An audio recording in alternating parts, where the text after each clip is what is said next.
Good morning students. आज हम लोग चर्चा करते हैं इक्विपोटेंशियल सरफेस की।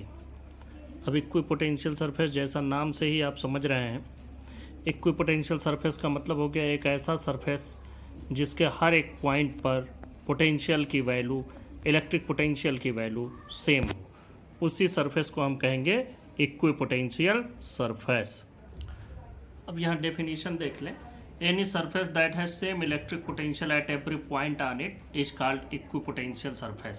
समझने के लिए मैंने आपको बताया कि कोई भी ऐसा सरफेस जिसके हर एक पॉइंट पर इलेक्ट्रिक पोटेंशियल की वैल्यू सेम हो, उस सरफेस को हम कहेंगे इलेक्ट्रिक इक्विपोटेंशियल सरफेस।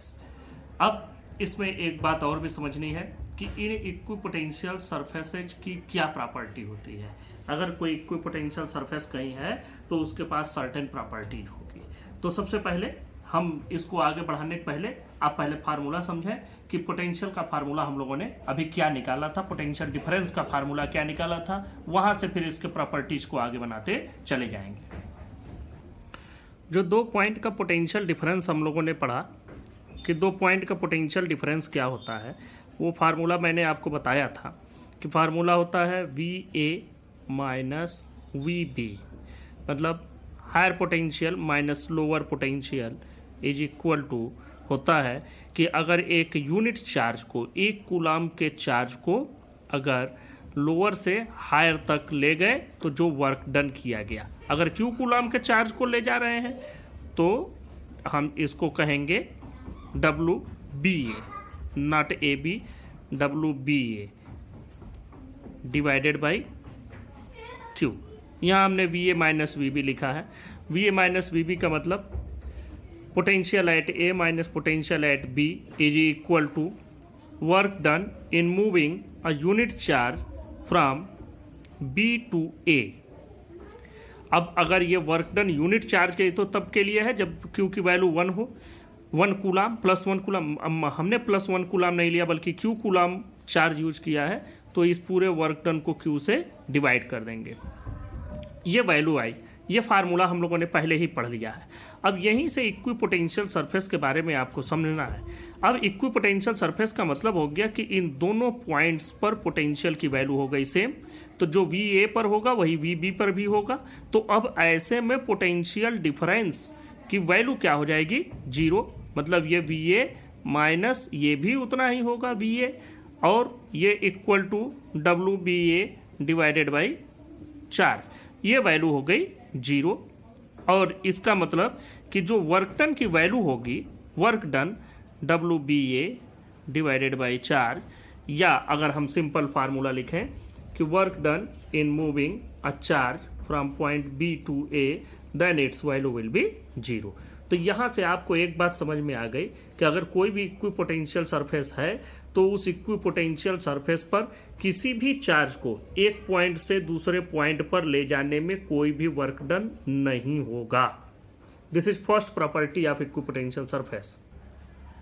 यहां मैंने इसकी फर्स्ट प्रॉपर्टी लिख दी है, no work done in moving a charge over an equipotential surface.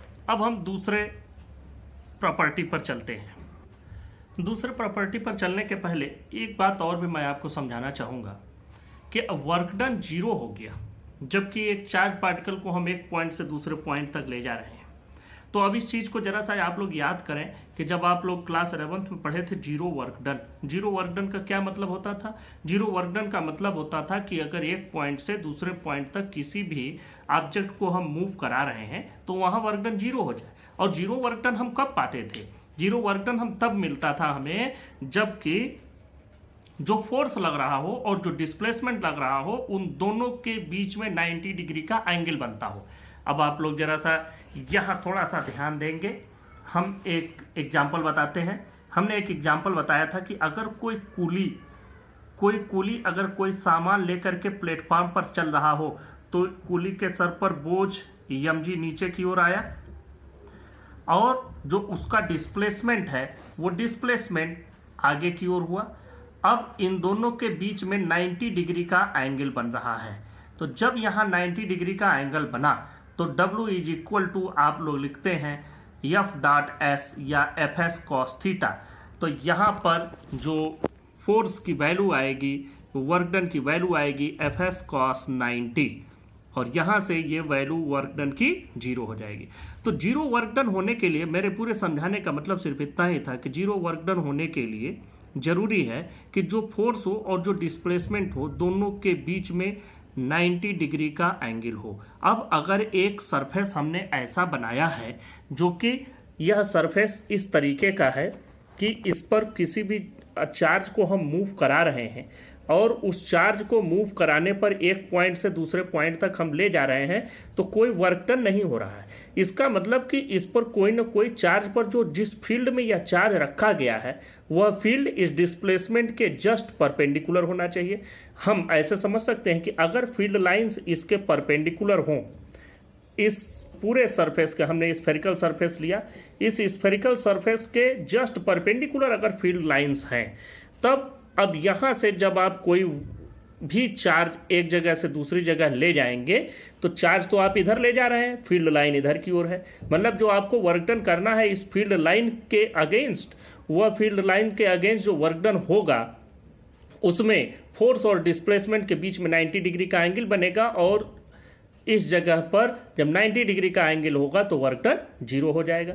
तो एक बात समझ लें कि जब भी हम कोई इक्विपोटेंशियल सरफेस बनाएंगे तो वहाँ एक बात मैंडेटरी हो जाती है, कंपलसरी हो जाती है, अनिवार्य हो जाती है कि वहाँ जो इलेक्ट्रिक फील्ड लाइन है वह जो सरफेस है उस सरफेस के ठीक परपेंडिकुलर होना चाहिए।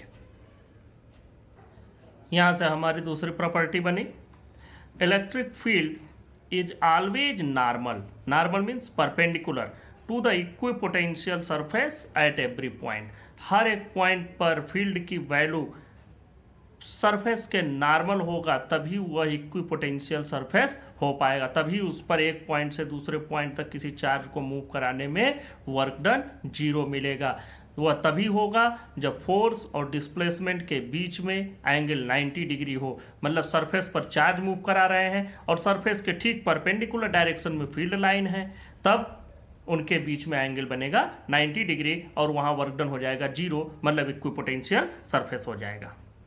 अब इसके बाद इसकी तीसरी प्रॉपर्टी पर बढ़ते हैं। तीसरी प्रॉपर्टी, जैसे मैंने आपको पहले ही बताया था जब हमने आपको इलेक्ट्रिक फील्ड लाइंस के बारे में समझाया था, तो इलेक्ट्रिक फील्ड लाइंस में एक बात होती है कि अगर फील्ड स्ट्रांग है तो स्ट्रांग फील्ड में फील्ड लाइंस बिल्कुल नजदीक होते हैं, क्लोजर टू ईच अदर, और अगर फील्ड वीक है तो इलेक्ट्रिक फील्ड लाइंस एक दूसरे से दूर दूर हो जाएंगे। तो अगर फील्ड लाइंस दूर दूर हैं तो वहां इक्विपोटेंशियल सरफेस बनाएंगे तो उसके बीच में भी डिस्टेंस आ जाएगी, और अगर फील्ड लाइन नजदीक है तो इक्विपोटेंशियल सरफेस भी नजदीक नजदीक बनेंगे। तो ये बड़ी ऑब्वियस सी बात है, इसमें कोई नई बात नहीं है। तो इसका नेक्स्ट प्रॉपर्टी अब हम लोग लिखते हैं, these surfaces are closer together, these surfaces are closer together in the regions of strong field and farther apart मतलब दूर दूर in the regions of weak field।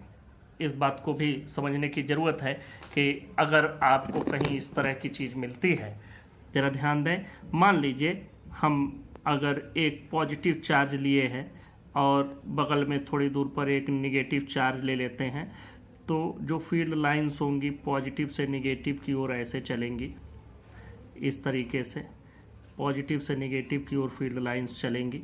अब इसमें फील्ड लाइंस इधर से इधर जा रही हैं।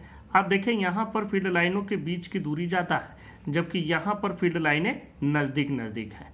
तो यहाँ से हमको एक बात समझ में आती है कि अगर हम इक्विपोटेंशियल सरफेस बनाएंगे तो यहाँ पर ये फील्ड लाइंस, ये इक्विपोटेंशियल सरफेस थोड़ा नज़दीक आएगा, और जहाँ पर फील्ड लाइंस के बीच में डिस्टेंस थोड़ा ज़्यादा है वहाँ पर फील्ड जो इक्विपोटेंशियल सरफेस बनेगा उनके बीच में भी डिस्टेंस ज़्यादा होगी। अब हम लोग फोर्थ प्रॉपर्टी पर चलते हैं। फोर्थ प्रॉपर्टी इक्विपोटेंशियल सरफेस की, अब आपने पहले भी पढ़ रखा है चैप्टर नंबर 1 में कि कोई भी दो इलेक्ट्रिक फील्ड लाइन से एक दूसरे को क्रॉस नहीं करती हैं। तो अगर फील्ड लाइन क्रॉस नहीं करती हैं तो इक्विपोटेंशियल सरफेस भी एक दूसरे को क्रॉस नहीं करेंगे। अब आप फील्ड लाइन क्यों नहीं क्रॉस करती हैं उसका रीजन आपने बताया कि अगर एक जगह फील्ड लाइन क्रॉस करेगी तो उस जगह पर फोर्स की 2 डायरेक्शन होगी जो इम्पॉसिबल है। इसी तरह से अगर एक जगह पर 2 इक्विपोटेंशियल सरफेस क्रॉस कर गए तो उस जगह पर पोटेंशियल की 2 वैल्यूज हो जाएगी, और अगर पोटेंशियल की 2 वैल्यू हो जाती है तो इक्वी पोटेंशियल होगा ही नहीं, और एक ही पॉइंट पर पोटेंशियल की 2 वैल्यू होना इम्पॉसिबल है। तो फोर्थ प्रॉपर्टी बनती है no two equipotential surfaces can intersect each other, otherwise there will be 2 values of electric potential at the point of intersection which is impossible। तो यहाँ यह बात समझ लेना है कि किसी भी जगह पर इलेक्ट्रिक पोटेंशियल की जो सरफेस इक्वी पोटेंशियल सरफेस होते हैं वो कभी भी एक दूसरे को क्रॉस नहीं करते। अगर इक्वी पोटेंशियल सरफेस में कहीं भी 2 सरफेस क्रॉस कर गए तो उस जगह पर एक ही पॉइंट पर 2 पोटेंशियल मिलेगा। एक ही पॉइंट पर 2 पोटेंशियल मिलना कंप्लीटली इम्पॉसिबल है।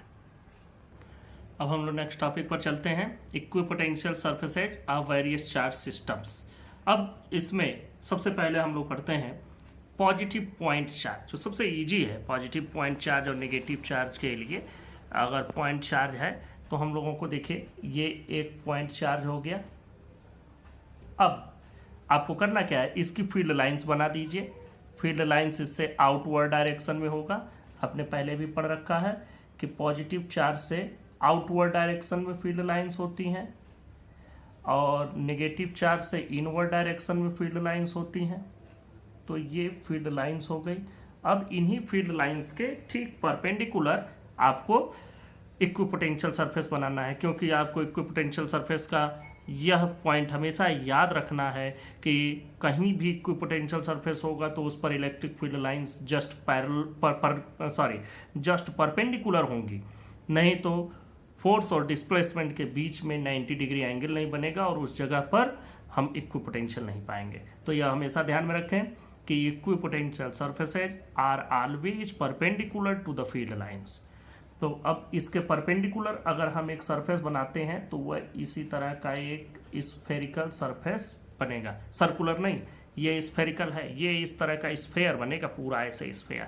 तो ये स्फेरिकल हो गया। हम अगर बनाना चाहें दूसरा तो हम यहीं से एक और डिस्टेंस पर, और ऐसे भी आप समझ सकते हैं कि चार्ज से इक्वल डिस्टेंस पर हम पॉइंट लेते चले जाएं तो उन सभी पॉइंट पर जो पोटेंशियल की वैल्यू आएगी वो सेम होगी, क्योंकि अभी आप लोगों ने वो फार्मूला भी निकाला है V = 1/4πε0 Q/R, जहाँ Q क्या है, सोर्स चार्ज है। तो R की वैल्यू अगर सेम रखें तो उन सभी पॉइंट पर हमको पोटेंशियल की वैल्यू सेम मिलेगी। तो हम इस जगह पोटेंशियल सेम पाएंगे, यहाँ पोटेंशियल सेम, यहाँ, तो इस तरह से हर जगह पोटेंशियल सेम है और उन सभी पॉइंट को मिला दे तो एक स्फेयर बन जाएगा। और इसमें इलेक्ट्रिक फील्ड लाइंस भी जस्ट परपेंडिकुलर है। तो ये फील्ड लाइंस हो गई, याद रखेंगे, ये फील्ड लाइंस हो गई और ये हो गया इक्वी पोटेंशियल सरफेस। ये हो गया equi potential surface, equi potential surface. तो यहां से आपको एक बात समझ में आ गई, equi potential surface for a positive point charge. Second point is for 2 equal and opposite point charges. मतलब हमारे पास 2 पॉइंट चार्ज हैं, एक प्लस दूसरा माइनस। तो अब पहले हम इनका एक फील्ड लाइंस ड्रा करें। सबसे पहले इन फील्ड लाइंस को देखें। हमेशा आपको मालूम है कि जब भी इलेक्ट्रिक फील्ड लाइंस निकलती हैं प्लस से निकल करके माइनस में जाती हैं, पॉजिटिव से नेगेटिव की ओर जाती हैं। नेगेटिव पर इनवर्ड डायरेक्शन में होता है, अंदर की ओर होता है। नेगेटिव चार्ज पर अंदर की ओर फील्ड लाइनें होती हैं, पॉजिटिव चार्ज पर बाहर की ओर फील्ड लाइनें होती हैं। तो यहाँ प्लस से माइनस की ओर फील्ड लाइनें चल रही हैं, तो इनके बीच में जो डिस्टेंस है, देखें इस जगह पर नज़दीक नज़दीक है, यहाँ इनके बीच में दूरी बढ़ती जा रही है, क्योंकि यहाँ तो फील्ड स्ट्रांग है लेकिन बीच में फील्ड वीक है, फिर यहाँ फील्ड स्ट्रांग है। तो अब हम जब इक्वी पोटेंशियल सरफेस ड्रा करेंगे तो आप देखें इस तरफ फील्ड लाइनें दूर दूर हैं, यहाँ पर फील्ड लाइन दूर दूर है, तो दूर दूर है तो यहाँ पर जो इक्वी पोटेंशियल सरफेस बनेगा उनके बीच में भी दूरी ज़्यादा होगी। फील्ड लाइन यहाँ नज़दीक है, मतलब स्ट्रांग फील्ड है, तो यहाँ जो भी इक्वी पोटेंशियल सरफेस बनेगा उनके बीच में भी डिस्टेंस कम होगा। तो हम एक इक्वी पोटेंशियल सरफेस ड्रा करते हैं। यहाँ पर आप देखें इस तरीके से, देखें यहाँ पर डिस्टेंस थोड़ा बढ़ गया। दूसरा हम सरफेस ड्रा करें तो यहाँ इस तरीके से लेंगे और जैसे हम इधर आएंगे तो इनके बीच की डिस्टेंस बढ़ जाएगी। फिर अगर हम तीसरा यहाँ से ड्रा करते हैं तो देखें यहाँ तो नज़दीक रहेगा, लेकिन इस तरफ जैसे आगे बढ़ेंगे वैसे इनके बीच में डिस्टेंस बढ़ जाएगा। यही चीज़ इधर भी होगा, आप इस तरह से ड्रा कर सकते हैं। यहाँ नज़दीक रहेंगे, इधर डिस्टेंस बढ़ जाएगा, इधर फिर आप नज़दीक बनाए क्लोजर, लेकिन इधर की ओर फार्दर। इस तरीके से आप इक्विपोटेंशियल सरफेसेज ड्रा कर सकते हैं। तो ये आपकी फील्ड लाइंस हो गई, ये फील्ड लाइंस, और यह इक्विपोटेंशियल सरफेस, ये हो गया इक्विपोटेंशियल सरफेस। इस तरीके से आप एक ऐसे चार्ज सिस्टम का बनाए जहां दो equal and opposite point charges थे। अब हम लोग तीसरा केस लेते हैं जिसमें हम दोनों ही पॉइंट चार्जेस पॉजिटिव लेंगे, इक्वल रहेंगे और दोनों पॉजिटिव रहेंगे। अगले पॉइंट पर चलते हैं। मैंने बताया for two equal positive charges. जरा इनके फील्ड लाइंस को आप देखें। फील्ड लाइंस आपको मालूम है, अगर पॉजिटिव चार्ज हैं तो उनसे आउटवर्ड डायरेक्शन में फील्ड लाइंस निकलती हैं, हमने किया भी। लेकिन जब दो पॉजिटिव चार्जेज एक दूसरे के थोड़ा नज़दीक आते हैं तो दोनों को मालूम है, आप जानते हैं कि दोनों एक दूसरे को रिपेल्ड करने लगते हैं। यहाँ भी फोर्स ऑफ रिपल्सन इन दोनों के बीच में लग रहा है। तो फोर्स ऑफ रिपल्सन लगेगा तो इस जगह पर तो बिल्कुल ही वीक फील्ड मिलेगा। यहाँ तो कोई फील्ड मिलेगा भी नहीं बीच में, क्योंकि इधर से भी रिपल्सन है, इधर से भी रिपल्सन है। तो एक बात समझे कि इस एरिया में इन दोनों चार्जेस के बीच में फील्ड लाइंस बहुत दूर दूर होंगे, बहुत दूर दूर होंगे। लेकिन इस तरफ इनके कंपैरिजन, इनकी तुलना में इस जगह पर, इन जगहों पर और इन जगहों पर फील्ड लाइंस नज़दीक होंगे। लेकिन इनके बीच में रिपल्सन के कारण एक दूसरे के फील्ड को ये नेग्लेक्ट करते हैं, एक दूसरे को रिपेल करते हैं, इसलिए यहाँ बहुत वीक फील्ड होगा। तो आपको मालूम है कि वीक फील्ड में इक्विपोटेंशियल सरफेसेज दूर दूर होते हैं और स्ट्रांग फील्ड में नज़दीक। तो अब हम यहाँ भी सरफेसेज ड्रा करते हैं, जरा ध्यान देंगे। इस तरह से सरफेसेज बनेंगे, और दूसरा सरफेस अगर हम बनाना चाहेंगे तो यहाँ नज़दीक, लेकिन इधर डिस्टेंस बढ़ जाएगी, यहाँ थोड़ा नज़दीक रहेगा, इधर की ओर बढ़ जाएगा। ऐसे इधर भी बना सकते हैं, यहाँ थोड़ा डिस्टेंस इनके बीच में बढ़ जाएगी। इस तरीके से आप फील्ड इनके इक्विपोटेंशियल सरफेसेज ड्रा कर सकते हैं। यहाँ इनके बीच में दूरी बढ़ जाएगी, ये इक्विपोटेंशियल सरफेस हो गए। और एक बात और भी है कि अगर हम इनको बहुत दूर से देखेंगे तो आपको लगेगा जैसे दोनों पॉइंट चार्ज एक ही पास में रखे हुए हैं।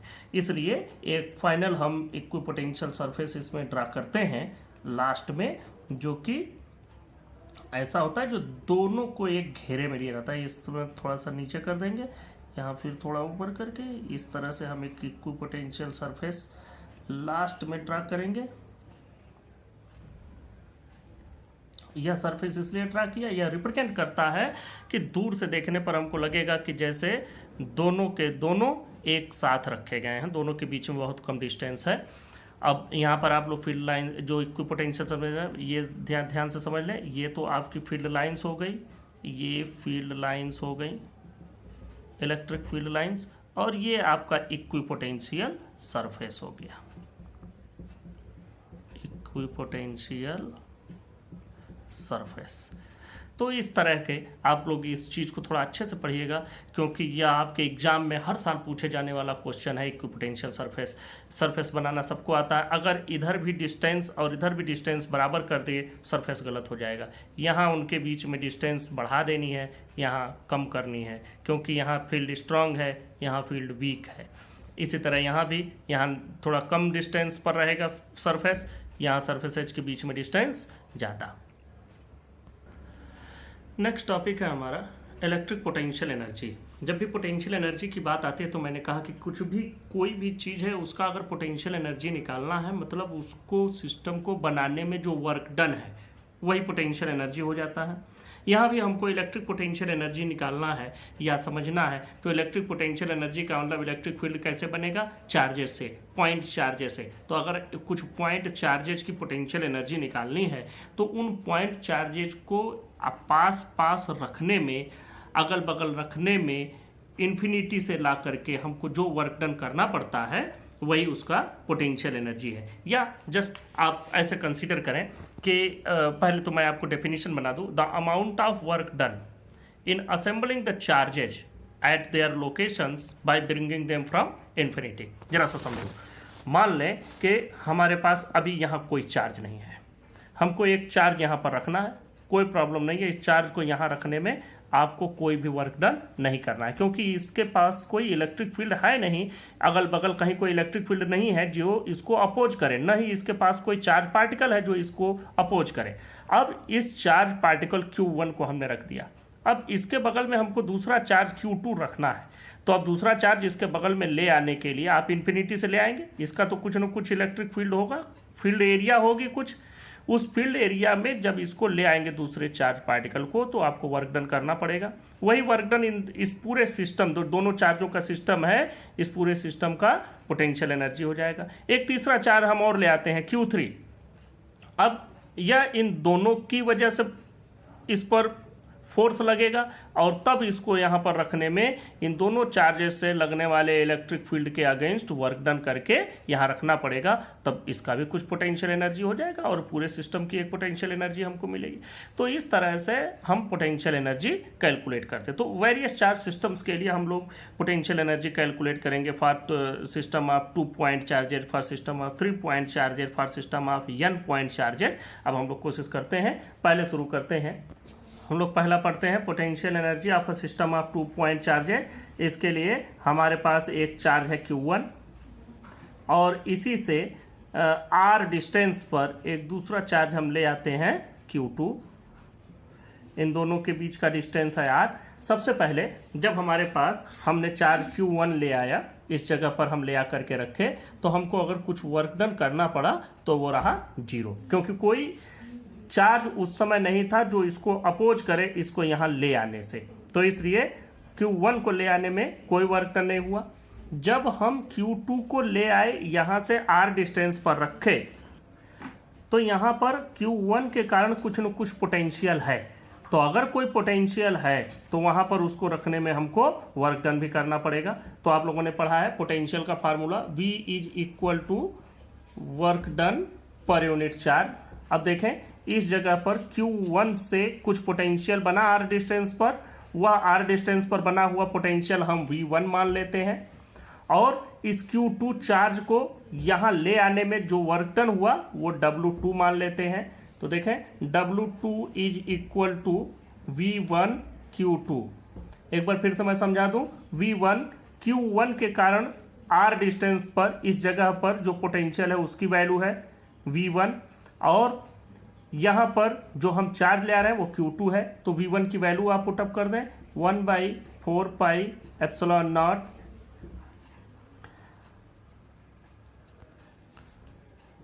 Q1 बाई R, ये V1 की वैल्यू हो गई इनटू Q2। अब देखें, ये तो वैल्यू हो गई हमको वर्क डन की।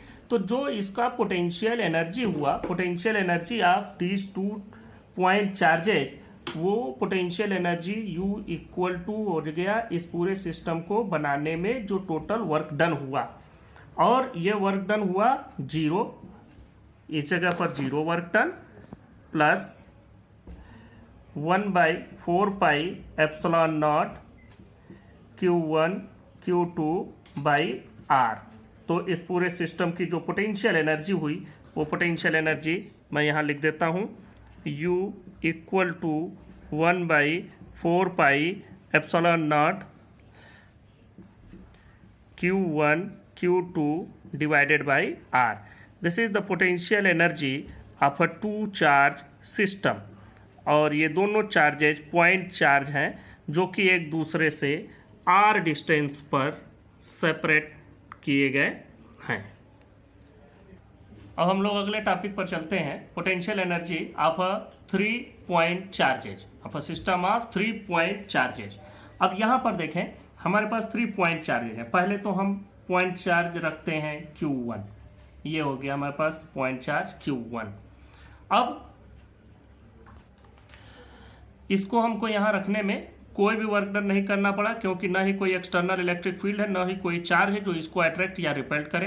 तो इसको हमको यहाँ पर रखने में कोई भी जो वर्क डन हुआ W1 इक्वल टू 0, सीधे सीधे। दूसरा, हम Q2 ले आते हैं, इससे थोड़ी दूरी पर Q2 ले आकर के रखते हैं।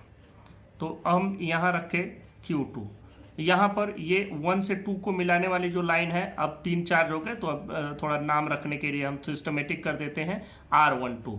R12 का मतलब कि 1 से 2 को मिलाने वाली लाइन।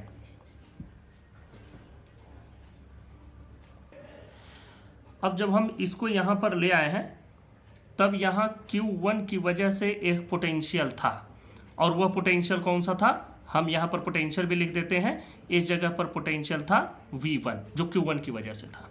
अब हम तीसरा चार्ज ले आते हैं इस जगह पर। तीसरे चार्ज को यहाँ नाम देते हैं Q3। तीसरे चार्ज की Q1 से जो डिस्टेंस है वो R13 नाम दे देते हैं। 1 से 3 को मिलाने वाली लाइन, और 2 से 3 को मिलाने वाली लाइन को नाम दे देंगे उसी सिमिलरली R23। अब आप देखें Q3 जब यहाँ पर रखे हैं तो वहाँ पर इस पॉइंट पर 2 चार्जेज की वजह से पोटेंशियल है। कौन कौन से, ये Q1 की वजह से पोटेंशियल होगा। Q1 की वजह से जो पोटेंशियल इस जगह पर है हम उसको कोई दूसरा नाम दे देते हैं, और Q2 की वजह से भी कुछ पोटेंशियल है, उसको एक तीसरा नाम दे देते हैं। क्योंकि Q1 की वजह से इस जगह पर पोटेंशियल को हम V1 नाम दे चुके हैं, तो Q1 की वजह से जो यहाँ पोटेंशियल बन रहा है इसको आप नाम दे सकते हैं V21, मतलब पोटेंशियल, या आप सिंपल V2 नाम दे दें। V21 थोड़ा कंफ्यूजिंग हो जाएगा। Q1 की वजह से Q3 पर जो पोटेंशियल बना उसको नाम दे दिया V2, और Q2 की वजह से Q3 पर जो पोटेंशियल बना उसको नाम दे दिया V3। ये दोनों ही पोटेंशियल इस जगह पर बने। अब इन पोटेंशियल को भी आप इनकी तरह से नाम दे सकते थे कि यहाँ पर Q1 की वजह से Q2 पर बनने वाला जो पोटेंशियल है यहाँ पर हम V12 कर सकते थे, वो आपके ऊपर है, आप जैसा नाम देना चाहें। हमने तो नाम दे दिया Q1 की वजह से यहाँ पोटेंशियल V1, Q1 की वजह से यहाँ पोटेंशियल V2, और Q2 की वजह से इस जगह पर पोटेंशियल V3। ये आपके ऊपर है, आप कोई भी नाम दे दें। नेम में कोई कुछ नहीं रखा है, वो आपके ऊपर डिपेंड करता है कि आप कैसे नाम देते हैं और कैसे एक्सप्लेन करते हैं। तो अब हम पहले तो Q1 को यहाँ ले आए थे तो वर्क डन हमारा 0 हुआ था, लेकिन अब जब हम Q2 को यहाँ पर ले आए हैं तब Q1 था, तो इस Q1 की वजह से इस जगह पर पोटेंशियल है V1, और उस पोटेंशियल पर जब हम कुछ रखेंगे तो जो वर्क डन होगा, तो हम लोगों ने फार्मूला क्या पढ़ा है, V = W/Q। यहाँ पर ध्यान दीजिएगा, Q = W/Q। तो यहाँ पर पोटेंशियल क्या है V1, वर्क डन करना पड़ा W2, और चार्ज कौन सा ले आए थे Q2। तो जो वर्क डन होगा, work done in bringing charge Q2 from infinity to this point, ये वैल्यू हो जाएगी V1 इंटू Q2। अब V1 की वैल्यू हम लोग रख लेंगे बाद में। अब हम चलते हैं इस पॉइंट पर कि जब हम Q3 को ले आए, तो Q3 को ले आने में जो हमको वर्क डन करना पड़ेगा, और यहाँ पर आप इसको लिख भी सकते हैं अपने हिसाब से, इसको हमने ठीक से लिख दिया, work done in bringing Q1 from infinity to A इस पॉइंट को ले लिया, तो कोई वर्क डन नहीं करना पड़ा, क्योंकि due to the absence of any external field, कोई एक्सटर्नल इलेक्ट्रिक फील्ड नहीं है, इसलिए हमें कोई वर्क डन भी नहीं करना पड़ा। जब हम Q2 को ले आ रहे हैं, Q2 को ले आए कहाँ से, इंफिनिटी से। अब इस पॉइंट का नाम हमने B दे दिया है। Q2 को ले आया इंफिनिटी से B पर इन प्रेजेंस ऑफ Q1, तो हमको कुछ न कुछ वर्क डन करना पड़ेगा, और Q1 से जो वहाँ पर पोटेंशियल है वो है V1। तो जो हमारा वर्क डन होगा W2 = क्या हो जाएगा, Q2 इंटू V1। ये आप लोगों को मालूम है ये फार्मूला भी अगर आप चाहें तो मैं फिर से आपके सामने लिख दूं। इसके लिए आपको क्या करना होगा, मालूम है potential = work done per unit charge. Potential कहाँ पर है, इस पॉइंट पर है पोटेंशियल, इस पॉइंट पर है पोटेंशियल V1, तो पोटेंशियल को लिख दिया V1। वर्क डन पहले ही W1 ले चुके हैं तो यहाँ W2 लेंगे, और चार्ज कौन सा ले आए हैं Q2, तो Q2 लिख दिया। तो W2 जो वर्क डन हो गया ये हो गया Q2 V1, where V1 is potential at point B due to Q1। आप इसको भी लिख दें, ये पॉइंट हमने बढ़ा दिया। V1 = potential at B due to Q1। Next अब हम लोग क्या करते हैं, लास्ट टॉपिक पर चलते हैं, मतलब कि अब हम C पर ले आते हैं चार्ज Q3 को इंफिनिटी से, और in presence of Q1 and Q2। तो हम लोग इसको भी लिख देते हैं। हमने लिख दिया work done in bringing Q3 from infinity to C। Work done formula फिर वही, potential is equal to work per unit charge. यहाँ वर्क डन है W3, चार्ज ले आए हैं Q3, और पोटेंशियल की बात एक बार समझ लें। पोटेंशियल हमको जाके समझना होगा। यहाँ पर दो तरह के पोटेंशियल है, V2 V3। V2 है Q1 की वजह से और V3 है Q2 की वजह से। तो यहाँ पर हमारे पास जो हमने फार्मूला लिखा, इस फार्मूले में पोटेंशियल हमको दो लिखने पड़ेंगे, V3 और V2, क्योंकि दो पोटेंशियल यहाँ पर हैं। तो जो हमारे पास वर्क डन होगा W3, वो हो जाएगा V2 plus V3 into Q3। ये आपको वर्क डन का फार्मूला मिल गया। Where V2 and V3 are potential at C due to Q1 and Q2 respectively। अब नेक्स्ट, अब आपको इसमें फार्मूला डिराइव कर लेना है। Total potential energy U equal to W1 plus W2 plus W3। Value put up कर दें। W1 की 0, W2 की आपने लिखा Q2 V1 plus V2 plus V3 into Q3। Values आप भरते चले जाएं। यहाँ पर Q2 और V1 की वैल्यू भर दें, 1/4 pi epsilon naught Q1 by R12। ये R12 इसको एक बार समझा भी दूं मैं आपको, क्योंकि V1 की जो वैल्यू है वो यहाँ से R12 डिस्टेंस पर है पोटेंशियल। अब अगली बात, प्लस V2 और V3 दोनों में एक कॉमन ले लेते हैं। 1/4 पाई एप्सिलॉन नॉट कॉमन ले लीजिए।